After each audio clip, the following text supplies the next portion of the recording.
मेरी शादी कब होगी? जी हाँ दोस्तों, ये क्वेश्चन बहुत लोगों के मन में आता है और जब भी कोई कंसल्टेशन के लिए आता है जो कुंवारा होता है उसके मन में एक ही जिज्ञासा होती है कि मेरी शादी कब होगी। सो इसी टॉपिक को लेकर मैं आपके सामने आज वापस आया हूँ।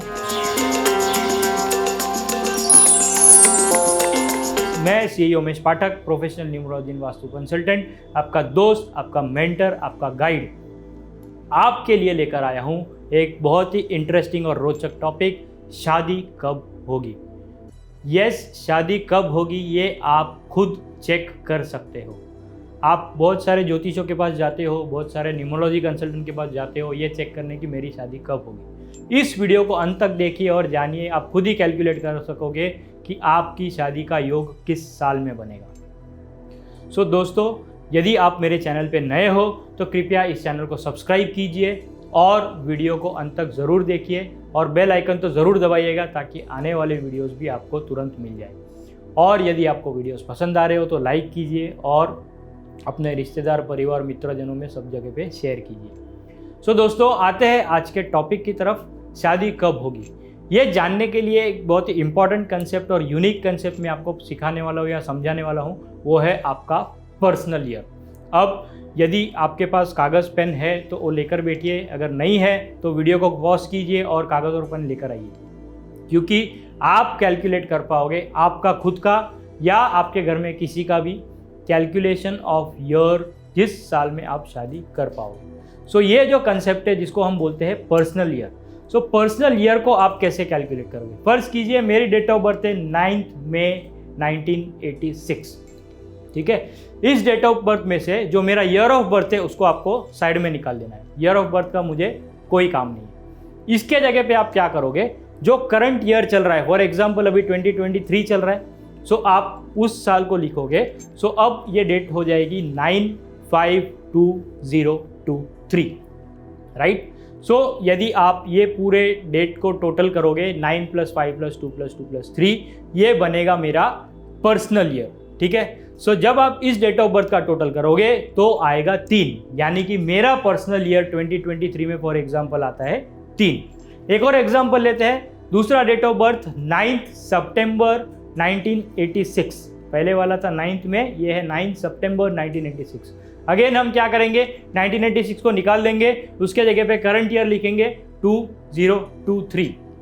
अब 9 + 9 + 2 + 2 + 3 हम करेंगे तो आएगा पर्सनल ईयर 7। तो ये दो केसेस में हमने निकाला पर्सनल ईयर 3 और पर्सनल ईयर 7।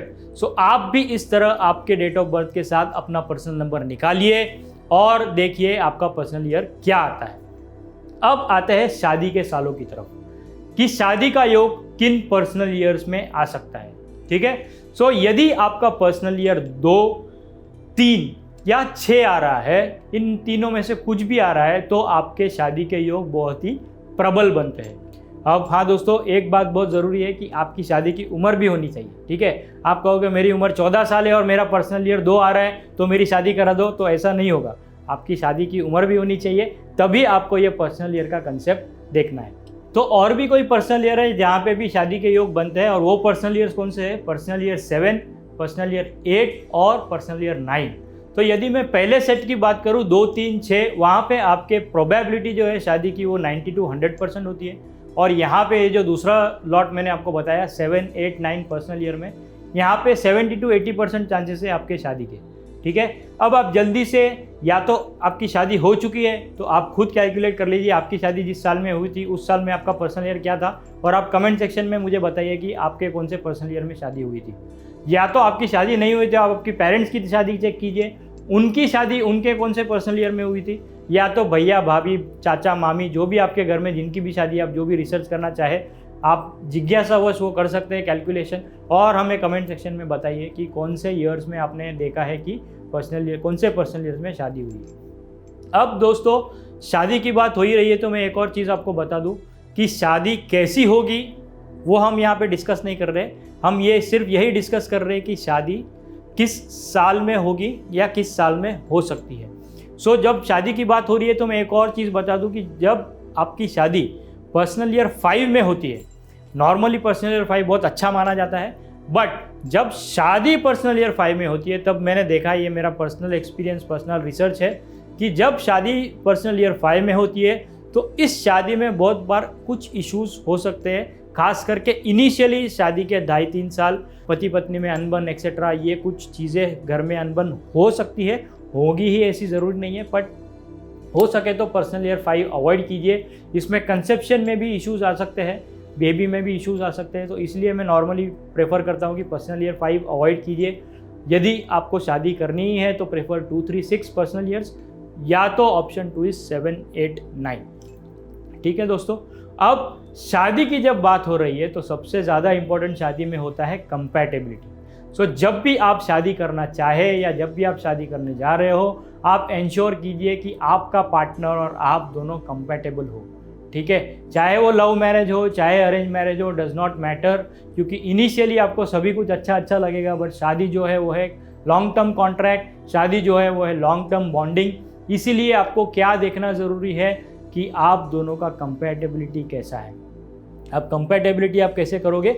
आप न्यूमरोलॉजी के मदद के थ्रू कंपैटिबिलिटी देख सकते हो, क्या आपका और आपके होने वाले वाइफ का या होने वाले हस्बैंड का ड्राइवर और कंडक्टर न्यूट्रल है, एंटी है या पॉजिटिव है।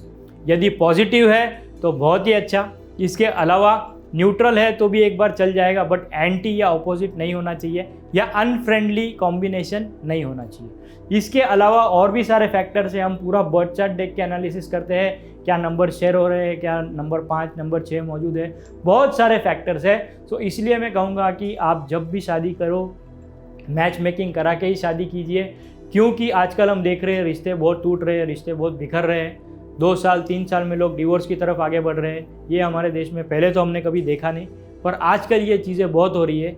इसलिए आपको आपके रिलेशनशिप को पर्सनली इम्पोर्टेंस देना बहुत ही ज़्यादा इम्पॉर्टेंट है या बहुत ही ज़्यादा रिलेवेंट है।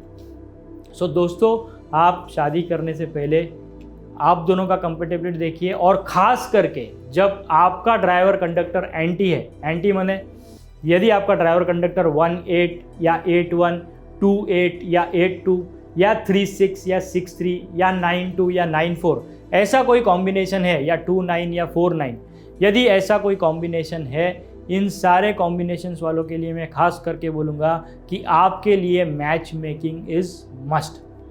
सो आज जो हमने डिस्कस किया पर्सनल ईयर का कंसेप्ट, दोस्तों बहुत ही कम एस्ट्रोलॉजर्स या बहुत ही कम न्यूमरोलॉजिस्ट आपको ये कंसेप्ट बताएंगे, बट जब भी आप किसी न्यूमरोलॉजिस्ट के पास जाते हो ये पूछने की शादी कब होगी, तो वो यही पर्सनल ईयर के कंसेप्ट के बेसिस पे आपको आंसर देंगे। सो यदि आपको सिर्फ ये लिमिटेड जानकारी चाहिए तो ये कैलकुलेशन आप खुद भी कर सकते हो, आपको किसी न्यूमरोलॉजिस्ट के पास जाने की ज़रूरत नहीं है।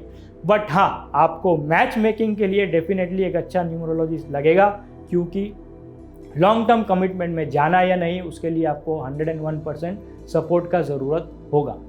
सो दोस्तों, उम्मीद करता हूँ आज का वीडियो आपको पसंद आया होगा। जो कंसेप्ट हमने डिस्कस किया पर्सनल ईयर, और बहुत ही लोगों की जिज्ञासा होती है कि शादी कब होगी, शादी कब होगी। पेरेंट्स को बहुत बार जिज्ञासा होती है कि मेरे बेटे या बेटी की शादी कब होगी। तो ये वीडियो उन सभी के लिए था, या तो जो खुद शादी के लिए उत्सुक है या उनके पेरेंट्स के लिए जो अपने बेटा या बेटी के लिए शादी का योग ढूंढ रहे हैं या शादी के लिए परफेक्ट टाइम ढूंढ रहे हैं। मैं उम्मीद करता हूँ आपको ये सारी इन्फॉर्मेशन अच्छी लगी होगी और यूज़फुल लगी होगी। हम आपसे मिलेंगे अपने अगले वीडियो में, तब तक के लिए आप खुश रहें, स्वस्थ रहें, मस्त रहें। गुड नाइट, गुड इवनिंग, शब्बा खैर, थैंक यू। क्या आप भी ऑनलाइन ऑफलाइन कोर्सेज की बाढ़ में बह रहे हो, बिना ये सोचे समझे कि क्या ये कोर्स आपके लिए बना है या क्या वो प्रोफेशन आपके लिए बना है? तो दोस्तों, मैं CA Umesh Pathak, professional numerology and vastu consultant, आपकी डेट ऑफ बर्थ के अनुसार आपको बताऊंगा कौन सा कोर्स आपके लिए सही है, उससे पहले कौन सा प्रोफेशन आपके लिए सही है। तो मुझसे जुड़ने के लिए आप मुझे कॉल या व्हाट्सएप कर सकते हो और अपनी लाइफ में अल्ट्रा सक्सेस पा सकते हो।